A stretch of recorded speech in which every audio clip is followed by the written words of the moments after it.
Bon, finalement, la Banque du Canada a maintenu son taux directeur à 2,75 pour une troisième fois consécutive. Plusieurs espéraient une baisse, mais ça devra attendre. On va en parler avec Fabien Major, planificateur financier et collaborateur à Nouveau Info. Bonsoir.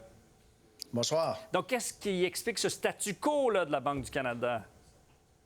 Bien, on dirait qu'on attend un peu des décisions. En fait, le 1er août approche à grands pas, puis certainement que la guerre commerciale, on cherche un dénouement. Puis aux États-Unis aussi, on laisse stable le taux directeur, mais on a précisé, puis ça c'est important de mentionner, qu'une réduction pourrait être envisagée si l'économie continue de se détériorer. Et là-dessus, moi j'entends, si le taux de chômage continue d'augmenter et s'il y a encore des perturbations commerciales. Ah oui, et pour stimuler, on voudrait donc stimuler l'économie en faisant ça, si c'était le cas, là? Oui, exactement. Donc, sur 28 analystes sondés, ce sont des stratèges, des économistes par l'agence Reuters, eh bien, la plupart mentionnent que non, il n'y aura pas de hausse de taux d'intérêt. On tablait sur une stabilité aujourd'hui, mais une forte majorité de ces analystes prévoient donc 2 baisses d'ici la fin de l'année. Ce sera peut-être le cas pour septembre et un peu plus tard dans l'année. Bien, justement, pour les gens qui sont à la maison, qui doivent renouveler leur hypothèque ou qui ont prévu s'acheter une maison, là, quel sera l'impact au cours des prochaines semaines, des prochains mois?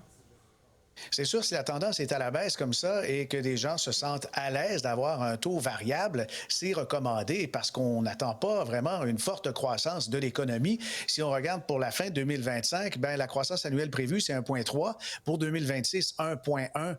Alors, rien pour faire une augmentation de taux, c'est ce que craignent bien sûr les acheteurs de nouvelles propriétés ou ceux qui renouvellent leur hypothèque. On peut y aller avec un taux variable, mais si vous avez de bonnes offres et surtout un bon dossier de crédit, vous pouvez avoir des taux qui sont gelés sur 3 ans ou 5 ans. Et comme ça, on peut peut-être mieux planifier dans son budget. Et ça peut influencer aussi nos stratégies de placement, justement, également.